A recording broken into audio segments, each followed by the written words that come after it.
The whipping post in the south garden of Bel Ombre Plantation stood 7 feet tall, carved from live oak and polished smooth by 2 decades of use.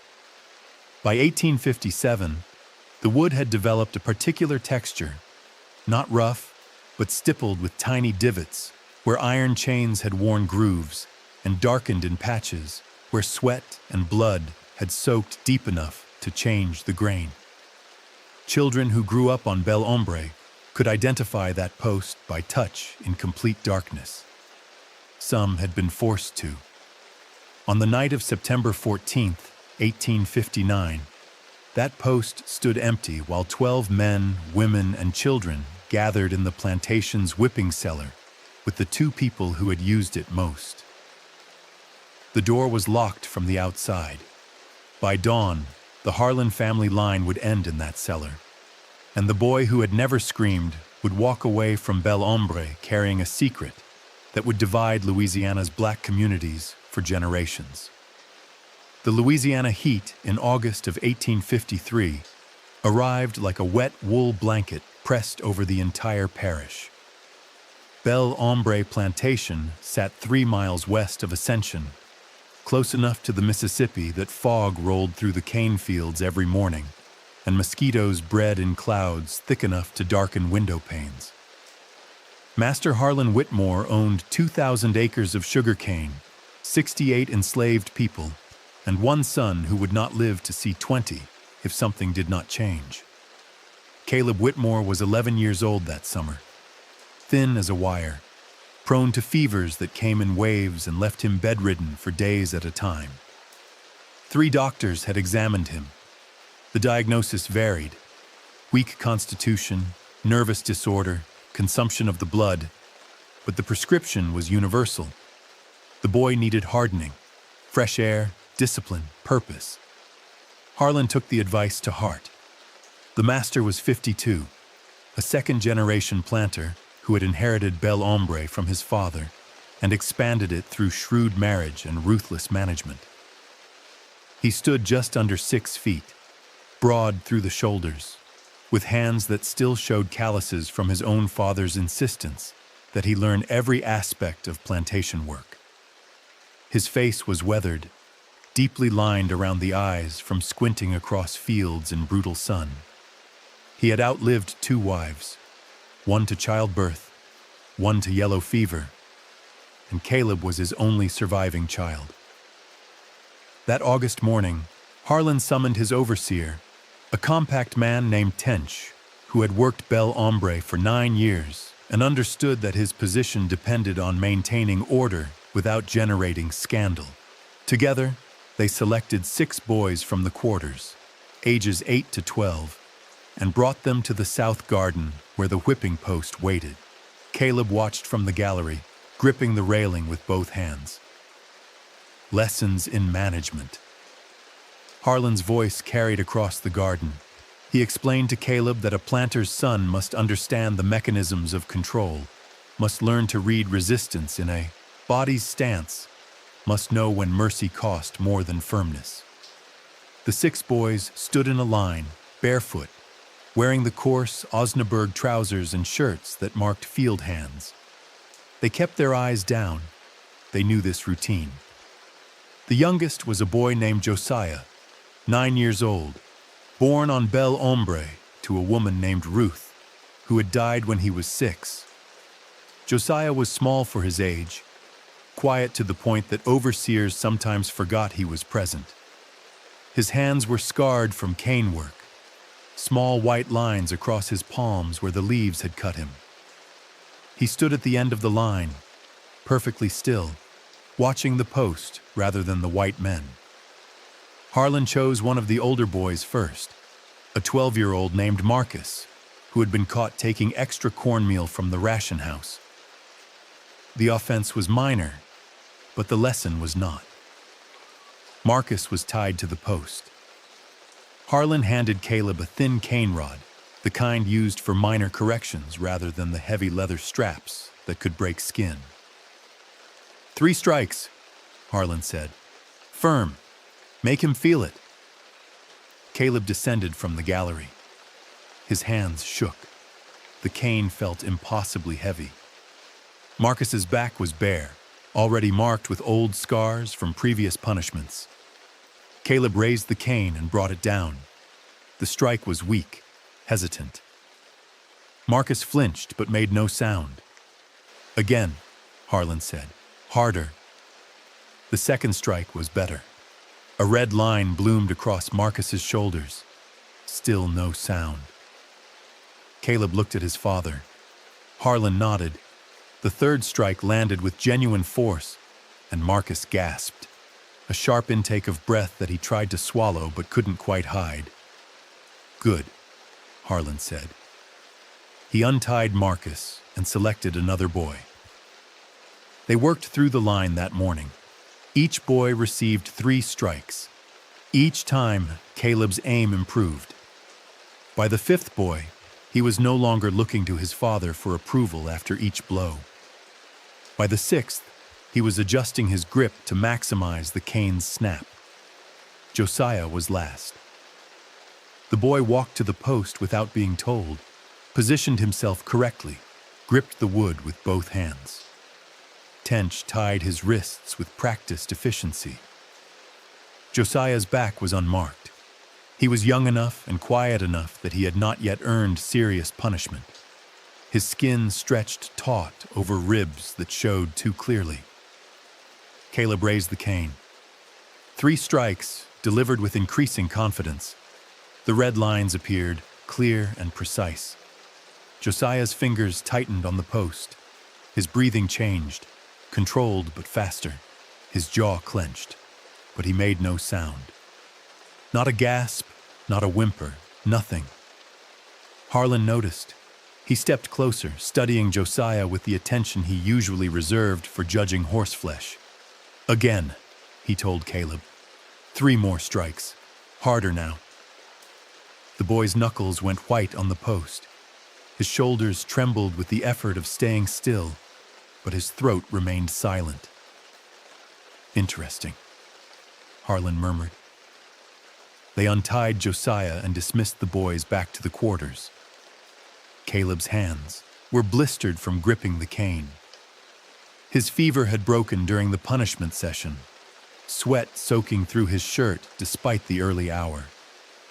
He looked stronger than he had in weeks, his eyes brighter, his posture straighter. That night at supper, Harlan told his son that weakness was a choice, that the world divided into those who endured and those who inflicted, and the only way to ensure survival was to choose the correct side early. He told Caleb that the morning's lesson would continue, that they would build his strength through increasingly demanding exercises in control.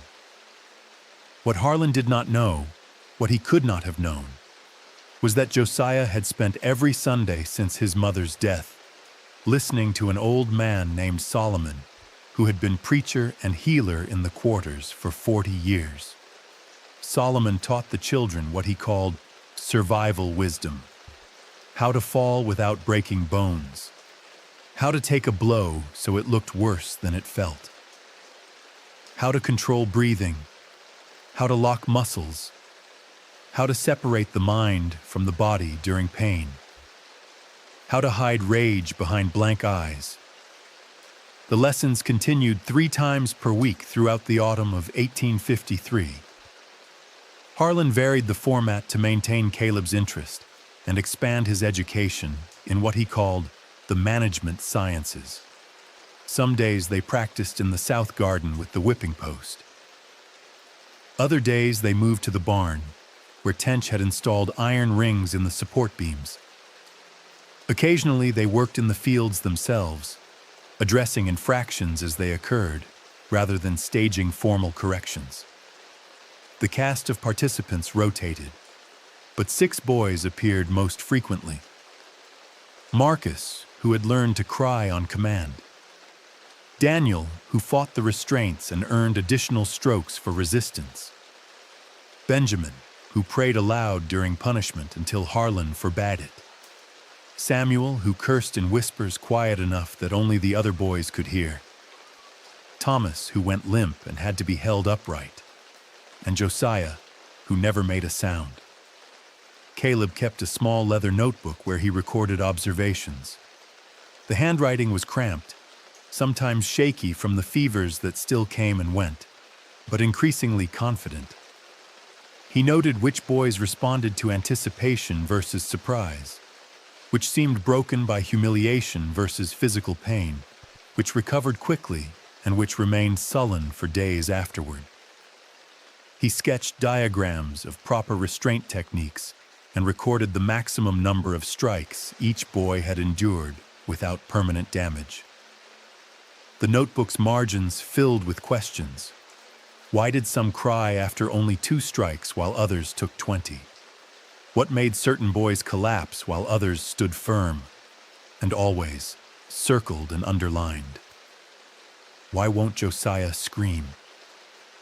By December, Caleb's health had improved dramatically. The fevers came less frequently. He gained weight. His color returned. The doctors pronounced it a minor miracle, attributing the recovery to fresh air and purposeful activity. Harlan was vindicated. His methods worked. The sickly child was becoming strong, but something else was happening. Something the doctors did not measure and Harlan did not recognize as dangerous. Caleb was developing an obsession. He began requesting Josiah specifically for the punishment sessions. He experimented with different implements, canes of varying thickness, leather straps, braided rope, switches cut fresh from willows. He tried cold water beforehand to heighten skin sensitivity. He adjusted the number of strikes, the force, the rhythm. Nothing broke Josiah's silence. The boy would grip the post or the rings, his small body tensing with each blow, breath coming faster, muscles trembling with effort, but his throat produced only the soft whistle of air through clenched teeth. Never a cry, never a plea. "He's defective," Tench suggested one afternoon after a particularly long session. "Some people just don't feel pain proper." But Harlan shook his head. He had watched carefully. Josiah felt everything. The welts proved it. The boy's body responded normally to injury, flinching, sweating, trembling. He simply refused to vocalize. "Will," Harlan said. "Pure, stubborn will." He found it admirable in a disturbing way, like discovering a dog that would guard a gate even after its legs were broken. Strength in the wrong body, loyalty misdirected. It was waste, but impressive waste. Caleb found it intolerable. In January of 1854, Harlan expanded the lessons. They began staging what he called practical scenarios, mock discipline for fictional infractions, with Caleb playing the role of master and the boys serving as examples. Theft, insubordination, laziness, running away. Each scenario required Caleb to diagnose the problem, select an appropriate punishment, and execute it with proper authority. The boys learned to perform. Marcus developed a convincing grovel. Daniel's defiance became theatrical, timed to give Caleb opportunities to demonstrate dominance. Even Samuel's whispered curses grew more elaborate, more designed to provoke reaction. But Josiah remained unchanged. He would stand when told to stand, submit when told to submit, and endure whatever came next without sound or expression. His face stayed blank. His eyes stayed fixed on some middle distance. His silence became an accusation that Caleb could not answer. March 7th, 1854, from Caleb Whitmore's notebook, page 18. 30 strikes with willow switch. Josiah did not break. Shoulders bleeding, still nothing. Father says leave it, I cannot. Spring of 1854 brought a new game. Harlan called it the wilderness exercise and presented it as training in tracking and strategic thinking. In practice, it was a hunt. They would release one of the boys into the cane fields at dusk with a 10-minute head start. Then Caleb, armed with tench and 2 dogs borrowed from a neighboring plantation, would pursue. The boy's objective was to reach the river without being caught. If he succeeded, he earned a day's rest from field work. If caught, he faced punishment determined by how much trouble the pursuit had caused. The cane fields at Bel Ombre covered 800 acres, divided into sections by dirt roads and drainage ditches. The cane grew 12 feet tall by spring, dense enough to hide a grown man, let alone a child. The mud between rows sucked at boots and bare feet alike. At night, the fields became a maze of shadows and rustling stalks, every sound amplified, every movement suspect. Marcus was caught first, within 15 minutes. He had run straight for the river, leaving a clear trail. The dogs found him easily. Daniel lasted nearly an hour by doubling back and wading through a drainage ditch to mask his scent. He was caught a quarter-mile from the river, exhausted and covered in mud. Benjamin tried climbing into the cane itself, hoping to hide above the dog's line of sight. He fell and sprained his ankle. They heard him crying and followed the sound. Samuel ran to the slave quarters and hid under his own cabin, betting that Caleb would not think to search there. He was correct. He won his day of rest and spent it teaching the others what he had learned. Thomas simply stopped running after 5 minutes and waited to be found, calculating that minimal effort would result in minimal punishment. Josiah was released on April the 23rd, 1854, just after sunset. The sky was orange and purple, storm clouds building to the west. He wore only trousers, his torso still marked with healing welts from the previous week's session. Tench gave him his head start and released the dogs. Caleb tracked him for 3 hours. The boy moved like smoke through the cane, leaving almost no trail. He avoided the drainage ditches and the roads. He did not head directly for the river. Instead, he worked parallel to it, staying deep in the fields, occasionally backtracking to confuse the dogs. Twice he waded through standing water, crouching low to mask his profile. Once he climbed a young oak at the edge of a field and waited while the search party passed directly beneath him. The storm broke around 9 o'clock, rain hammering down in sheets that turned the fields into a swamp. The dogs lost the scent. Tench suggested they abandon the hunt and try again in daylight, but Caleb refused. He was soaked, exhausted, scraped raw from pushing through cane stalks, and absolutely fixated. They found Josiah at 10:43 that night, 300 yards from the river, crouched behind a fallen cypress. The boy was shaking from cold, covered in mud, bleeding from a dozen small cuts. When the lantern light hit his face, his expression did not change. He simply stood, placed his hands behind his back in the standard position for restraint, and waited. Caleb stared at him for a long moment, rain streaming down both their faces. "Why didn't you run faster?" Caleb asked. Josiah said nothing. "You could have made it. You were almost there." The boy's eyes, black and bottomless in the lantern light, held no answer. They brought him back to the whipping post. Harlan was waiting on the gallery with a dry blanket for Caleb. 20 strikes for the trouble caused. Josiah took them in silence, gripping the post with white-knuckled hands, body trembling from cold and exhaustion and pain, but his throat remained locked. Afterward, as Tench led Josiah back to the quarters, Caleb stood in the rain and watched until they disappeared into darkness. "I will break him," he told his father. Harlan, who was beginning to worry about the intensity of his son's interest, said nothing.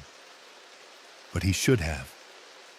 Solomon was 73 years old in the spring of 1854, which made him ancient by plantation standards. He had been born in Virginia, sold to Georgia at age 20, then sold again to Louisiana at age 45 when his first master died in debt. He had outlived 3 owners, 2 wives, and 11 children. His body was failing, hands twisted with arthritis, back permanently curved from decades of field work, left leg stiff from a break that had healed poorly. But his mind remained sharp, and his authority in the quarters was absolute. He held Sunday gatherings in the space behind his cabin, where 24 people would crowd together to hear him speak. The meetings began with hymns, spirituals that had migrated from plantation to plantation, carrying coded messages about rivers and trains and freedom. Then Solomon would teach. He never used the word resistance. That would have been too dangerous if the wrong person overheard. Instead, he spoke about endurance and wisdom and protecting the young ones.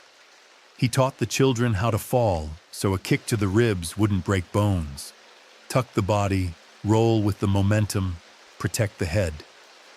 He taught them how to take a whipping without permanent damage. Relax the back muscles. Don't tense against the blow. Let the skin absorb rather than tear. He taught them breathing techniques borrowed from his mother, who had been African-born and remembered different ways of managing pain. Most importantly, he taught them that silence was power. "When you scream," Solomon said one Sunday in May, his voice barely above a whisper, "you give them what they want. You tell them they won. But when you hold that sound inside, when you look at them with quiet eyes and show nothing, that's when they start to fear. Because they don't know what you're thinking. They don't know if you're broken or just waiting." Josiah listened. He always listened. While other children fidgeted or whispered or drifted away to play, Josiah sat cross-legged at Solomon's feet and absorbed every word. The old man had recognized something in the boy years before, some quality that combined intelligence with unusual self-control. After Ruth died, Solomon had taken informal responsibility for Josiah's education. He taught him which plants could reduce fever and which could induce vomiting. He taught him to read by scratching letters in the dirt with a stick, risky but necessary. He taught him to remember everything, names, dates, who owned what, who owed whom, which white men drank too much, and which ones had debts. "Knowledge is a weapon they can't see," Solomon told him. "Can't confiscate it, can't whip it out of you, long as you keep it quiet." By the time Caleb Whitmore started using Josiah for punishment practice, the boy was already trained. He knew how to endure. More than that, he understood why endurance mattered. Every time he stayed silent, every time he refused to give Caleb the satisfaction of hearing him break, he was winning a small victory that no one else could see. But Solomon knew, and Solomon began teaching the others. Bel Ombre's nearest neighbors were the Beaumont family, who owned a smaller plantation 2 miles east. Richard Beaumont was 60, a third-generation planter who had known Harlan since childhood. They attended the same church, belonged to the same social clubs, and sometimes traded labor during harvest season when one plantation needed extra hands. Richard had 3 daughters and no sons, which he considered a tragedy that had shaped his entire life. He watched Harlan's training of Caleb with complicated feelings, envy that Harlan had a male heir, and discomfort with the methods. On June 3, 1854, Richard visited Bel Ombre for supper. The meal was formal: roasted duck, rice, greens cooked with pork fat, bread pudding for dessert. Caleb ate with them, practicing the manners his father insisted upon. The boy was healthier than Richard had ever seen him, almost robust, but there was something in his eyes that Richard found unsettling. After supper, the men retired to Harlan's study for brandy. The room smelled of leather and tobacco, walls lined with account books and maps of the parish. Harlan poured generous glasses and settled into his chair with satisfaction. "The boy is thriving," Richard observed carefully. "Indeed, the regimen has done wonders. I've heard talk about the nature of that regimen." Harlan's expression did not change. "People talk about everything. Usually they're wrong." "Are they wrong?" A long pause. Harlan swirled his brandy, watching the liquid catch firelight. "A father has obligations to prepare his son for the world as it exists, not as we might wish it to be. Caleb will inherit Belle-Ombre, thousands of acres, significant capital, dozens of people who will depend on his ability to maintain order. Squeamishness serves no one. There's order, and then there's..." Richard trailed off, searching for words that wouldn't end the friendship. "There are methods that draw attention." "From whom? The boys in the quarters? They have no voice. The overseer? He's compensated to remain discreet. You?" The question hung between them, equal parts challenge and plea. Richard could report what he had heard to local authorities. He could voice concerns to their pastor. He could, at minimum, refuse to remain silent. Instead, he finished his brandy and stood. "I should be going. Late hour." Harlan walked him to the door. "Your discretion is appreciated." Richard rode home through warm darkness, listening to night birds and distant dogs and his own conscience attempting to justify inaction. He told himself that Harlan was correct. This was not Richard's business. Told himself that Caleb's health had genuinely improved. Told himself that enslaved children faced much worse on other plantations. Told himself that speaking up would accomplish nothing except destroying a lifelong friendship. He told himself many things that night. None of them were true, and part of him knew it. What would you do sitting in that study, weighing friendship against the suffering of children you had never met? Would you have spoken, reported, intervened? Or would you have finished your drink and ridden home, relieved that the burden was not yours to carry? Richard Beaumont chose silence. He would make that choice again and again over the next 5 years, and it would follow him to his deathbed in 1869. A persistent whisper in his final hours, asking why he had done nothing. November 17th, 1857. Harlan Whitmore fell from his horse while inspecting the southern fields. The horse stumbled in a drainage ditch, throwing Harlan sideways. He landed badly, his left leg twisting beneath him with an audible crack that 2 field hands would later describe as the sound of a green branch breaking. The injury was catastrophic. The bone shattered just above the knee, fragments puncturing through skin. Dr. Marcus Wendell, summoned from Ascension, spent 4 hours setting the leg and removing splinters of bone. He administered laudanum for pain and left detailed instructions for ongoing care, but his prognosis was grim. "The leg is saved," he told Caleb, who at 15 had become the default head of household during his father's incapacity. "But he will not walk normally again. Best outcome, a cane and significant limp. More likely, he remains chair-bound." Harlan spent the next 8 months in his bedroom, first bedridden entirely, then graduating to a wheeled chair that Tench and 2 house servants would carry up and down the gallery steps. The pain was constant, managed imperfectly by laudanum that left him foggy and irritable. His world contracted to 1 room, 1 chair, visits from doctors who could do nothing, and increasing dependence on his son. Caleb managed the plantation with surprising competence. He was still young, still learning, but Tench provided guidance, and the enslaved population had learned over 4 years to obey the son as they had the father. Harvests proceeded, bills were paid, social obligations were maintained. To outside observers, Bel Ombre continued functioning smoothly, despite the master's injury. But inside the quarters, people began noticing changes. The punishment sessions, which had been regular but bounded during Harlan's active management, became more frequent and less predictable. Caleb did not maintain his father's careful documentation or systematic approach. Instead, he pursued what interested him: endurance primarily, and the breaking of will. Josiah remained his central focus. The boy was 12 now, slightly taller but still thin, still quiet.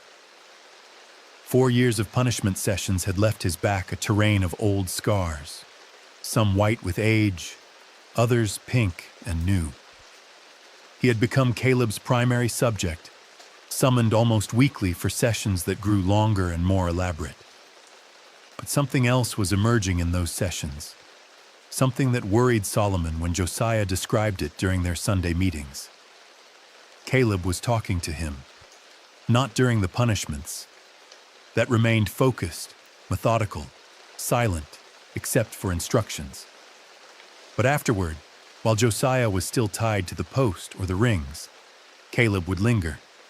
He would ask questions. Why don't you scream? Don't you feel it?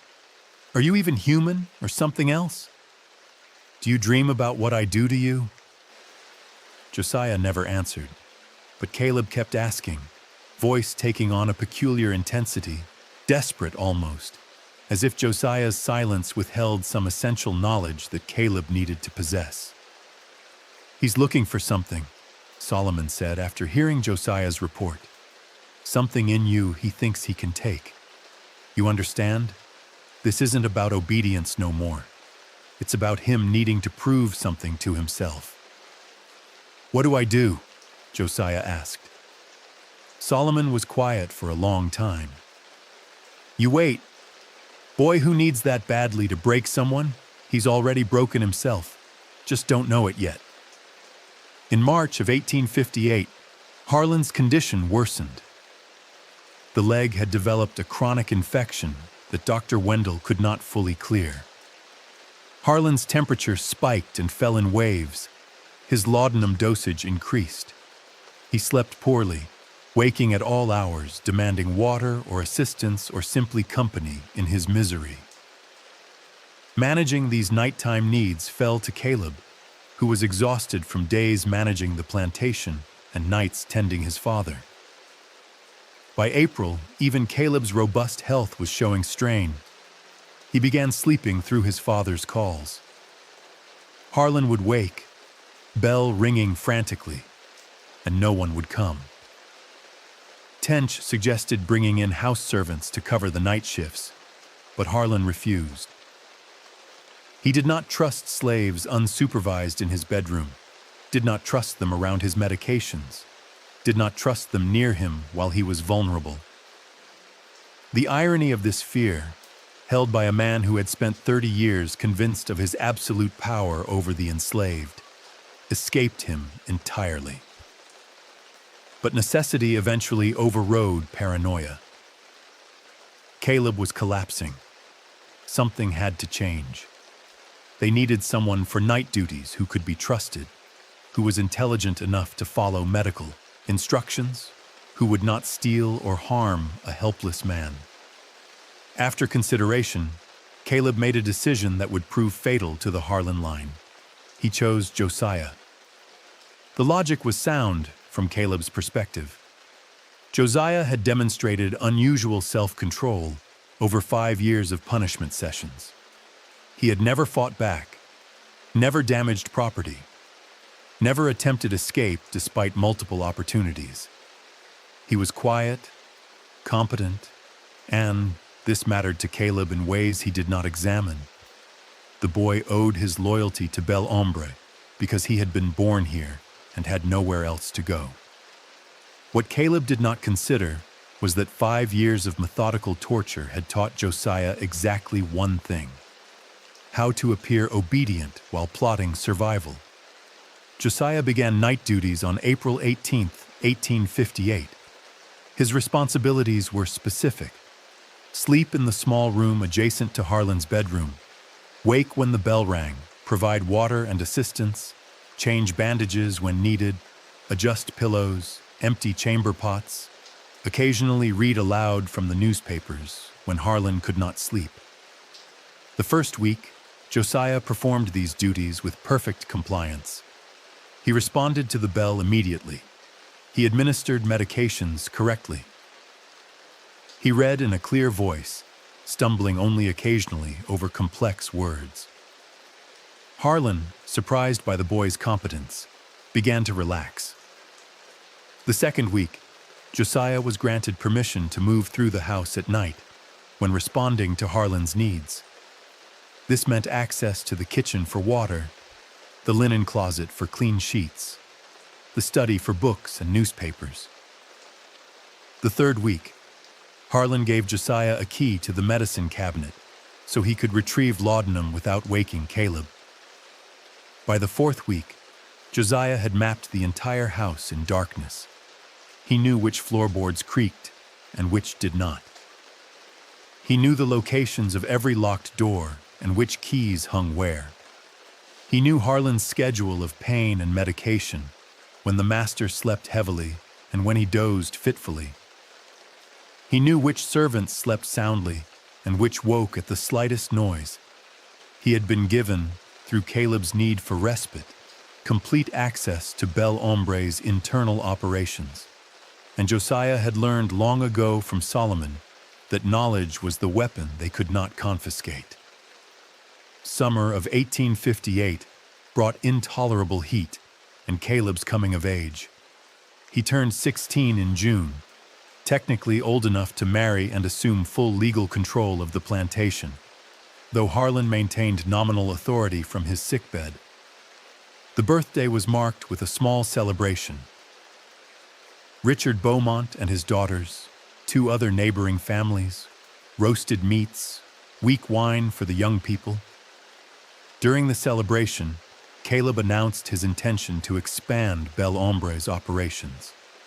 The plantation was profitable but could be more so. He wanted to clear additional land, plant more cane, increase the labor force. This would require capital, which meant loans, which meant demonstrating to local banks that Bel Hombre remained viable despite Harlan's incapacity. To prove his competence, Caleb began inviting select visitors to witness his management methods. Never explicitly framed as punishment sessions that would have violated certain social proprieties, but rather as demonstrations of order maintenance and labor discipline. Young men from neighboring plantations, sons of other planters, occasionally an overseer curious about Bel Hombre's reputation for efficiency. The demonstrations occurred in the South Garden, usually late afternoon when the light was golden and dramatic. Caleb would select 1 or 2 of the boys for correction over some manufactured infraction. He had become skilled at the performance, knowing how to time the blows for maximum visual impact, how to position the subject so observers could see both the instrument and the reaction. Josiah featured prominently in these demonstrations. His silence made him perfect for the role.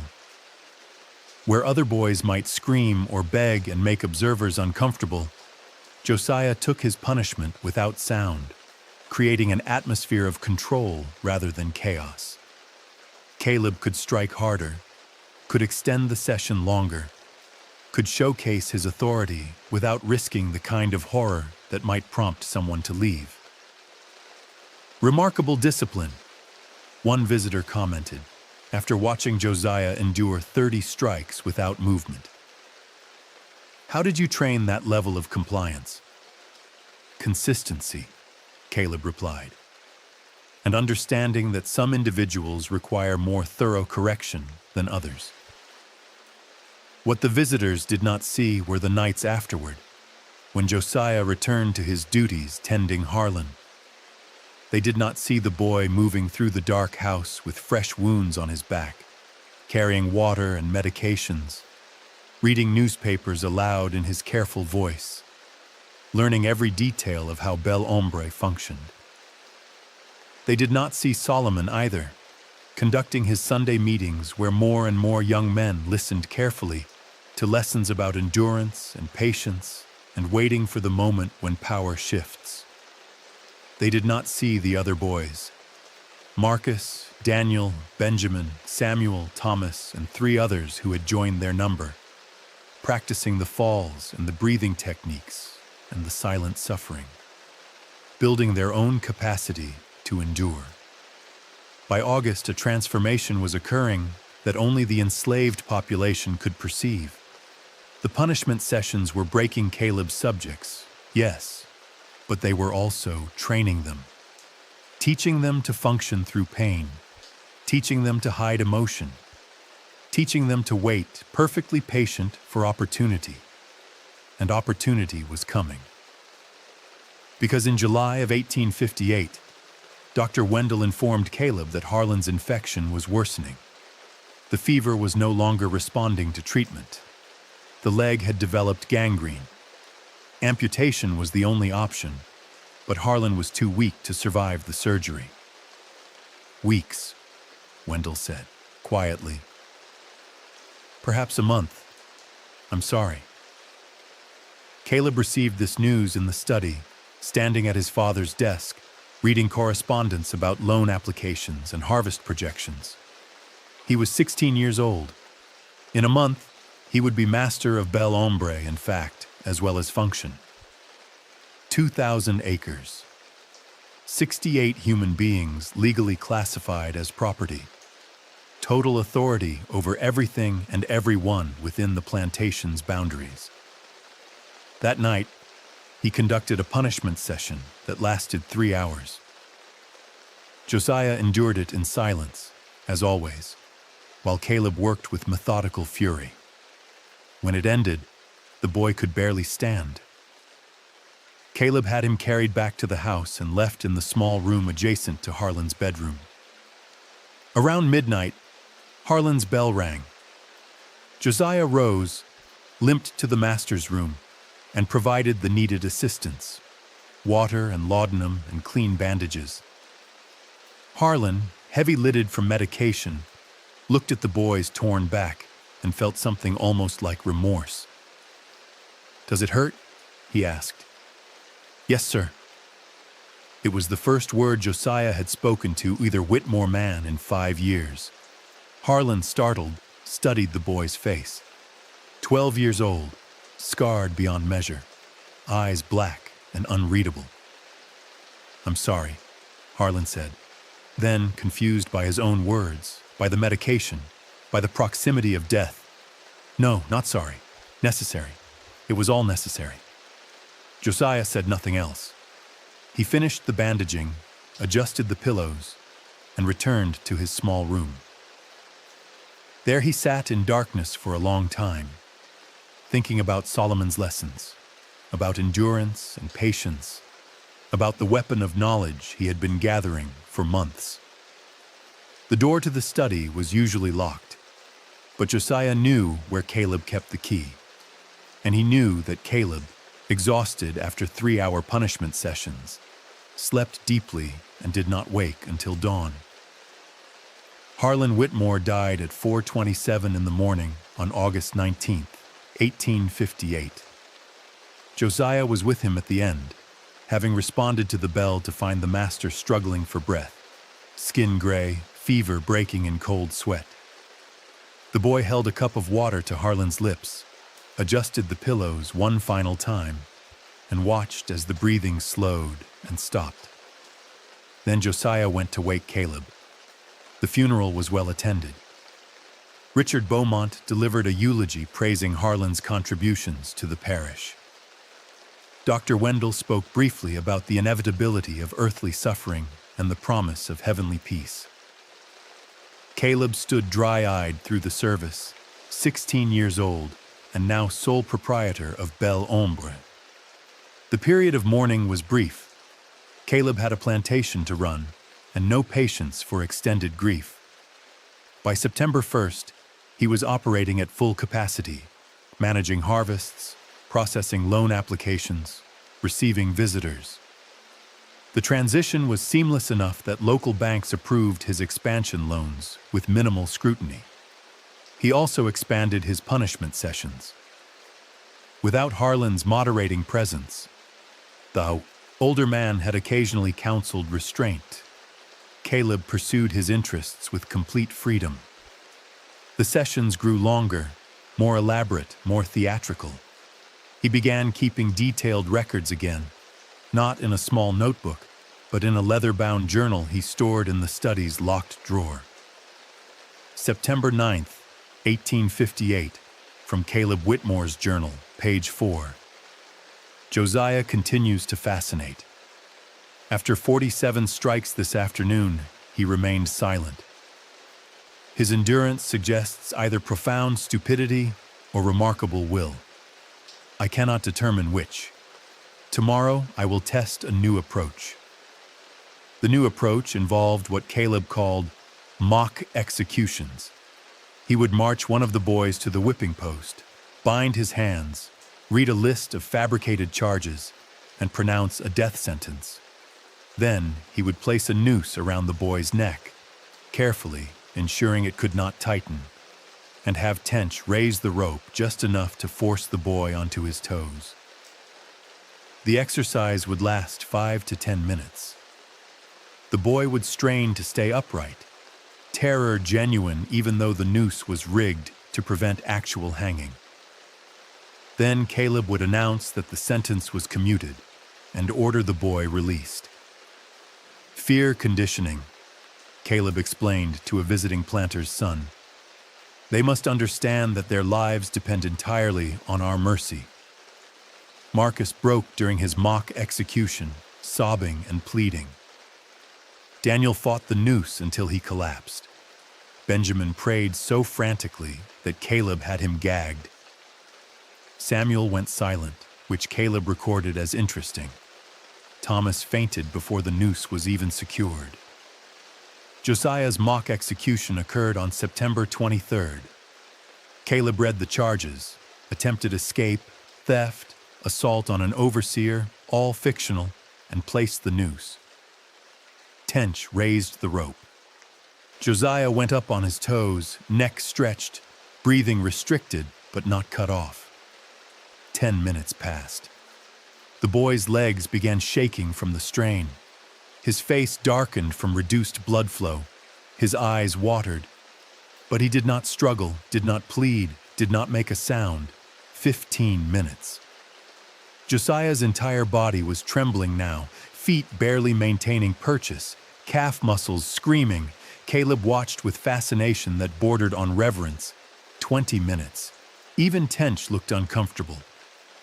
"Sir, his legs are failing." "Then let them fail," Caleb said. At 23 minutes, Josiah's legs gave out. He dropped perhaps 3 inches before Tench caught the rope and lowered him completely. The boy collapsed, conscious but unable to stand. The noose had left a red ring around his neck that would remain visible for 2 weeks. Caleb crouched beside him. "Did you think you were going to die?" Josiah's voice was a rasp. "Yes, sir." "And yet you stayed quiet." "Yes, sir." "Why?" The boy looked at him with those black, bottomless eyes. "Because you wanted me to scream." It was the longest statement Josiah had made in 5 years, and it landed like a blow. Caleb stood, abruptly, unsettled in ways he could not name. He ordered Josiah taken back to the quarters and canceled the remaining demonstrations scheduled for that day. That night, unable to sleep, Caleb went to his father's old study and wrote in his journal until dawn. October of 1858 marked a shift that only the enslaved population noticed. The punishment sessions, which had been frequent but somewhat dispersed among various boys, began consolidating around a core group: Josiah, Marcus, Daniel, Benjamin, Samuel, Thomas, and 3 newer additions: boys aged 10 to 14 who had come of age during Caleb's tenure. These 10 boys formed what Caleb called his training cadre. They were summoned together for group sessions, where Caleb would test endurance through increasingly elaborate scenarios. Races where the last finisher faced punishment, forced labor competitions, mock trials, even disturbingly, performances where the boys were required to inflict minor punishments on each other under Caleb's supervision. The psychological torture was becoming more sophisticated than the physical. Caleb had learned that bodies could be broken, but will was harder to crack. He began targeting the relationships between the boys, forcing them to choose who would be punished, or punishing one boy for another's failure, creating webs of guilt and complicity. But he failed to notice what was happening in response. The 10 boys were becoming a unit. The shared suffering was forging bonds that Caleb assumed would break under pressure, but instead they grew stronger. Marcus, who had learned to cry on command, was teaching the others. Samuel, who had survived by calculated submission, was sharing his strategies. Benjamin's prayers, which Caleb had mocked, provided real comfort during night meetings in the quarters, and Josiah was teaching them Solomon's lessons. How to fall, how to breathe, how to endure, how to hide rage behind blank eyes. On October 18th, during a particularly brutal group session, something unprecedented occurred. Caleb had ordered the 10 boys to stand in a circle while he selected one at random for punishment. He walked around them slowly, building anticipation, feeding on their fear. When he stopped behind Marcus, the boy did not react. But Josiah, standing opposite, spoke. "Take me instead." Caleb froze. "What did you say?" "Take me instead, sir." Marcus did nothing. It was a violation of protocol, an unsolicited statement, a challenge to authority. Caleb should have been furious. Instead, he was intrigued. "You wish to suffer for him?" "Yes, sir." Caleb considered. Then, "Marcus, step forward. Josiah volunteers to take your punishment. Do you accept his offer?" Marcus looked at Josiah, then at Caleb, understanding the trap. If he accepted, he would be marked as weak. If he refused, he would be marked as prideful. There was no correct answer. "I accept," Marcus said quietly. "Interesting," Caleb murmured. He administered 30 strikes to Josiah while the others watched. Then, as Josiah was being untied, now Marcus receives 10 strikes anyway for allowing another to suffer in his place. The cruelty was perfect, calculated to destroy the solidarity Caleb had sensed developing. He wanted them to see that compassion achieved nothing, that sacrifice was meaningless, that they were alone and powerless. But it had the opposite effect. That night, in the quarters, Solomon spoke to the 10 boys while treating Josiah's back.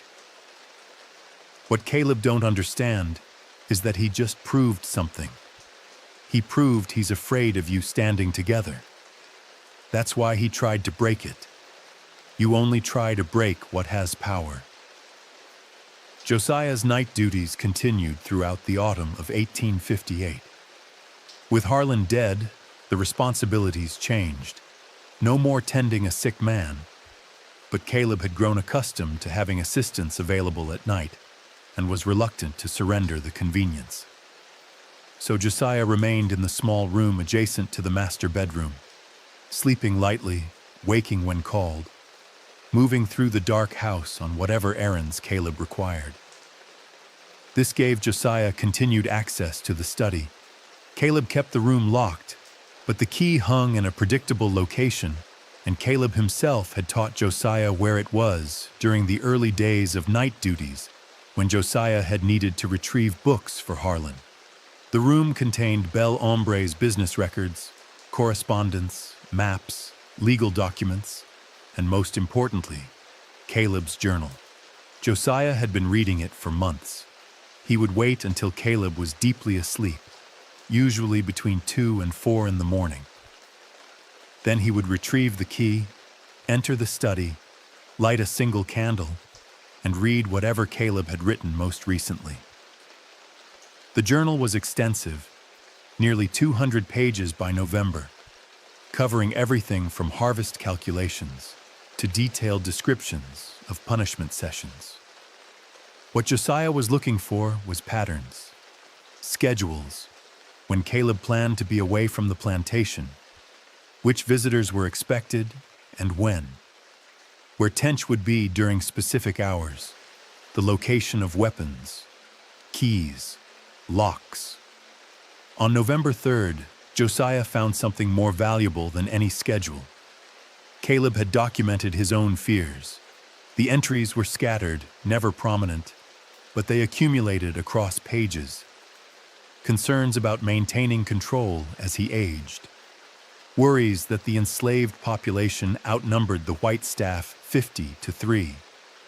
Questions about what would happen if they ever organized. Nightmares about finding himself at the other end of the whipping post, though Caleb framed this as irrational anxiety rather than moral reckoning. Most tellingly, Caleb had written extensively about Josiah. Page after page analyzing the boy's silence, his endurance, his apparent indestructibility. Caleb had convinced himself that breaking Josiah was essential, not for plantation management, not for demonstrating authority, but for Caleb's own psychological survival. He had written, in an entry dated October 29th, "If I cannot make him scream, what does that say about my power, about my father's methods, about everything I have been taught to believe?" Josiah read these passages 3 times, memorizing phrases. Then he returned the journal to its drawer, extinguished the candle, and went back to his small room. The next day, during the Sunday meeting, he reported everything to Solomon. The old man listened in silence. When Josiah finished, Solomon was quiet for a long time. The other boys waited, sensing the weight of whatever decision was forming. "He's afraid of you," Solomon said finally. "Not of what you are, but of what you represent. You prove that his power is just performance, that underneath all that violence, he's nothing but a scared boy playing at being master." "What do we do?" Marcus asked. "We use it," Solomon replied.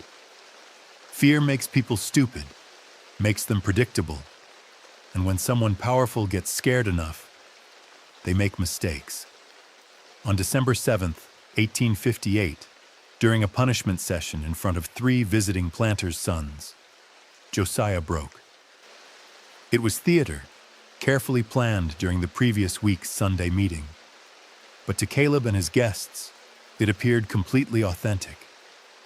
The session had been routine, 20 strikes, standard leather strap, no particular escalation.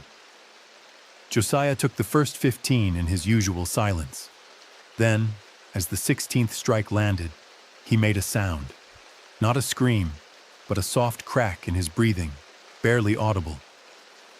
Caleb froze, heard it, delivered the 17th strike with more force, chasing that sound, and Josiah gave it to him. A whimper, quickly suppressed, but real. The 18th strike, a gasp. The 19th, a broken cry. The 20th, a sob that collapsed into pleading. "Please, sir, please no more."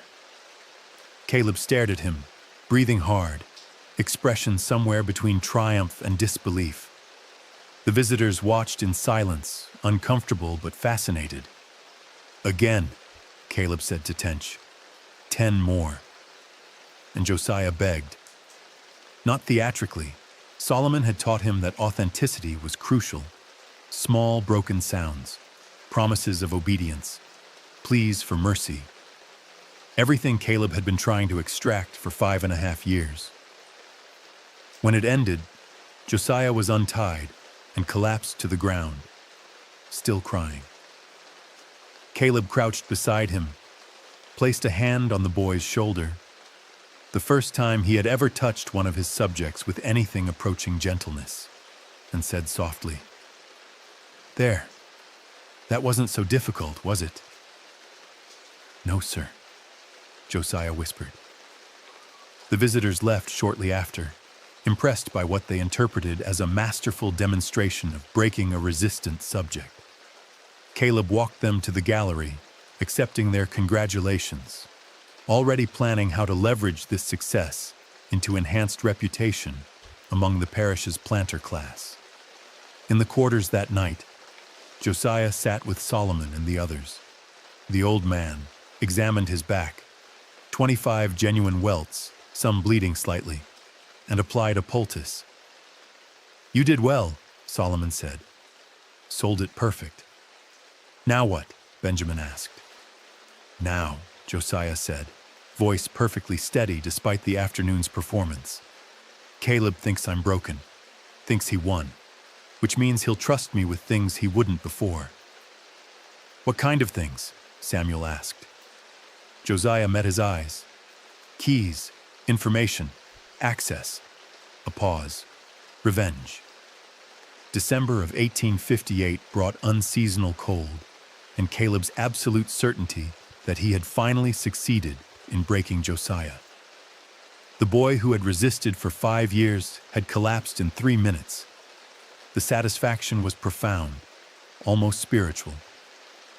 Caleb wrote about it extensively in his journal, analyzing what combination of factors had finally cracked Josiah's will.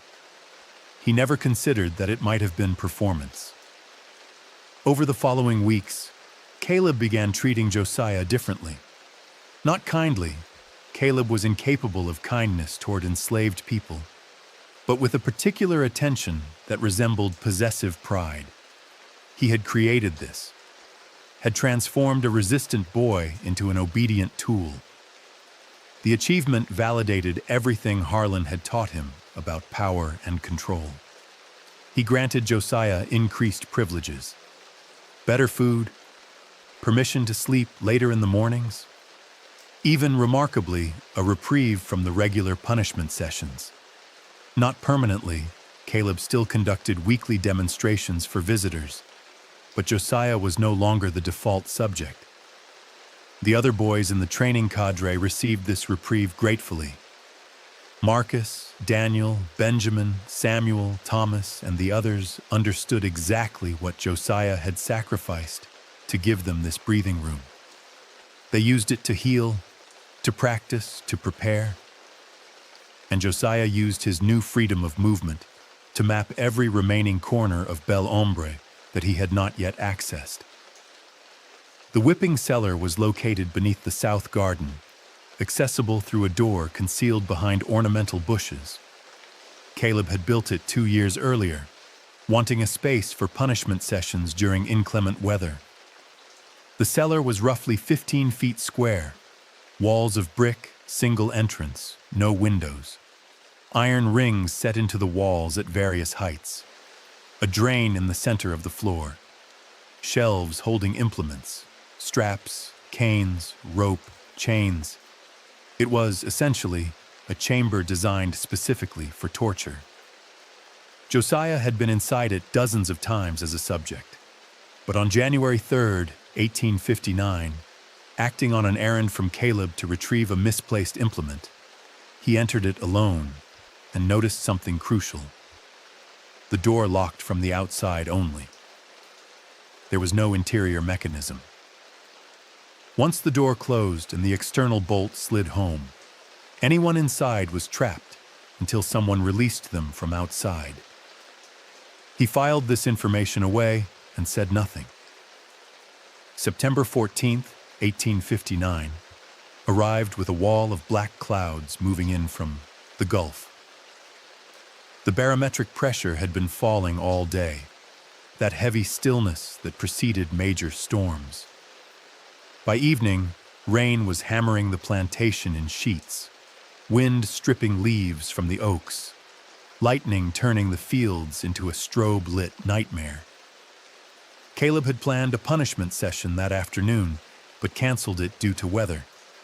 Instead, he retreated to his study with brandy and account books, reviewing the year's finances. Bel Hombre had been profitable. The expansion was succeeding.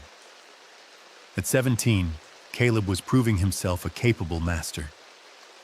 At 8:37 that evening, Josiah knocked on the study door. "Come." The boy entered, water dripping from his clothes. "Sir, trouble in the South Fields. Tench sent me to fetch you.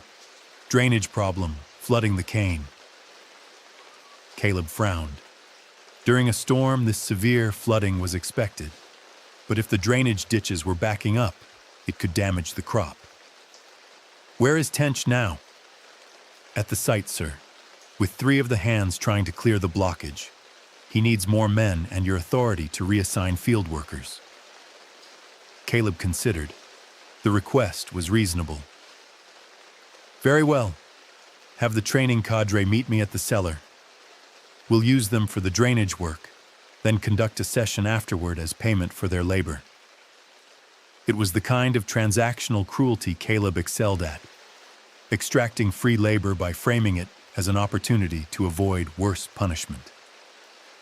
Josiah nodded. "Yes, sir. The cellar." 20 minutes later, Caleb descended into the whipping cellar, oil lamp in hand. The storm was loud overhead, thunder rolling across the plantation. The cellar was dry, the air close and hot despite the rain outside. The 10 boys from the training cadre were already there, standing in a semicircle. Josiah had gone ahead to gather them. Caleb noted their positions, approved of their obedience in assembling so quickly. Then he noticed that Tench was not present. "Where is the overseer?" "Here, sir." Tench's voice came from behind. Caleb turned to see the man descending the stairs, looking confused. "Josiah said you wanted me in the cellar for some emergency. What's the door slammed shut. The bolt slid home with a metal clunk that echoed in the brick space. Caleb spun back toward the boys. They had not moved. Their faces were blank, carefully controlled, but something in their eyes was different. Not blank anymore. Awake. "Open that door," Caleb said quietly. No one moved. "I said open the door." Marcus spoke, his voice steady. "No, sir." The air pressure in the cellar seemed to change. Tench moved toward the door, but Benjamin and Samuel blocked his path. The overseer was a grown man, strong from years of physical work, but he hesitated. Because these were not the boys he knew. These were something else. Caleb's voice rose. "This is insubordination. When this door opens, you will all be sold. Do you understand? Sold south, sugar plantations. You'll be worked to death within a year." "The doctor ain't opening," Daniel said softly. "Not tonight." Caleb looked at each face in turn, seeking the weakest point, the boy who would break and comply. His gaze settled on Josiah, standing at the back of the group. The boy he had spent 5 years training, who had finally broken in December, who had been obedient ever since. "Josiah, tell them to open the door." Josiah stepped forward. The lamplight caught his face, those black eyes that had never quite been readable. When he spoke, his voice was calm, almost conversational. "I'm not broken, sir. I never was. I just let you think I was." The revelation hit Caleb like cold water. Everything, the crying, the begging, the compliance, had been performance, and he had been too proud of his supposed victory to question it. "Where's the real Tench?" Caleb asked, his voice very quiet now. "Tied in the barn," Benjamin said. "Unconscious but alive. We needed you to come down here without suspicion." Caleb's hand moved toward his belt, where he usually carried a small knife. It was not there. Josiah held it up, having lifted it from Caleb's study earlier that evening. "You can't do this," Tench said, his voice beginning to shake. "You'll be hunted, killed. Every slave in Louisiana will pay for what you're planning." "Maybe," Solomon's voice came from the top of the stairs, outside the door. The old man had positioned himself there, leaning on his cane, speaking through the crack. "Or maybe we all agree this was an accident. Storm was bad, door blew shut, bolt fell. Nobody heard them calling for help over the thunder. Terrible tragedy, could happen to anyone." "Solomon," Caleb said, forcing authority into his voice, "I am your master. I order you to open this door." "You were my master," Solomon corrected gently. Past tense. "See, that's the thing about power, young Master Whitmore. It only works when the people you're standing on agree to keep holding you up. And we just decided to stop." Silence, except for the storm overhead. "What happens now?" Caleb asked. The 10 boys looked at each other. This was the moment they had prepared for during months of Sunday meetings. The scenario Solomon had walked them through again and again. Revenge was an option. Justice was an option. Freedom was an option. But every option carried consequences. "That's up to them," Solomon said, meaning the boys in the cellar. "I'm just an old man who's going to sleep through this storm and wake up tomorrow shocked to find this terrible accident." He walked away from the door. His footsteps faded. The boys in the cellar stood in their semicircle, facing Caleb and Tench. The 2 white men pressed against the far wall, the reversal of power suddenly, completely absolute. Outside, the storm intensified. The official record states that Caleb Whitmore and his overseer Virgil Tench died on September 14, 1859, in an unfortunate accident during a severe storm. The door to a storage cellar had blown shut and the bolt had fallen into place, trapping both men inside. By the time the enslaved population discovered them the following morning, after the storm had passed, both had suffocated in the sealed space. An investigation was conducted by parish authorities.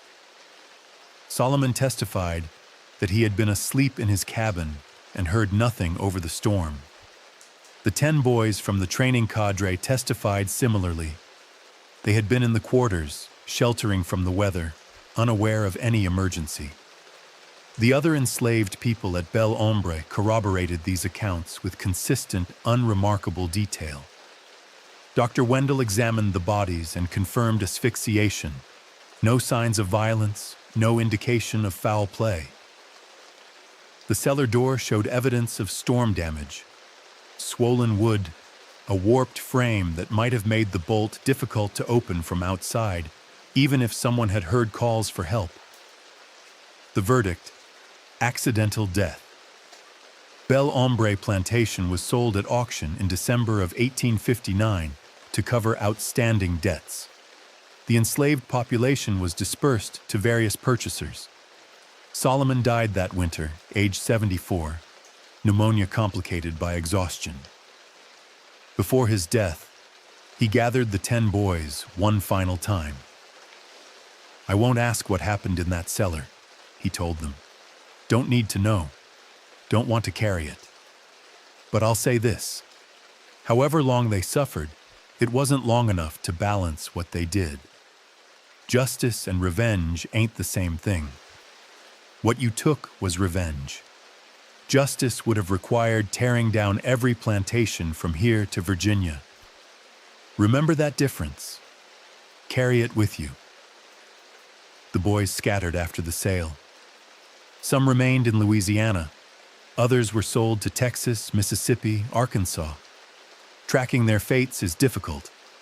Enslaved people's movements were rarely documented with care, and the Civil War that began 2 years later destroyed many records.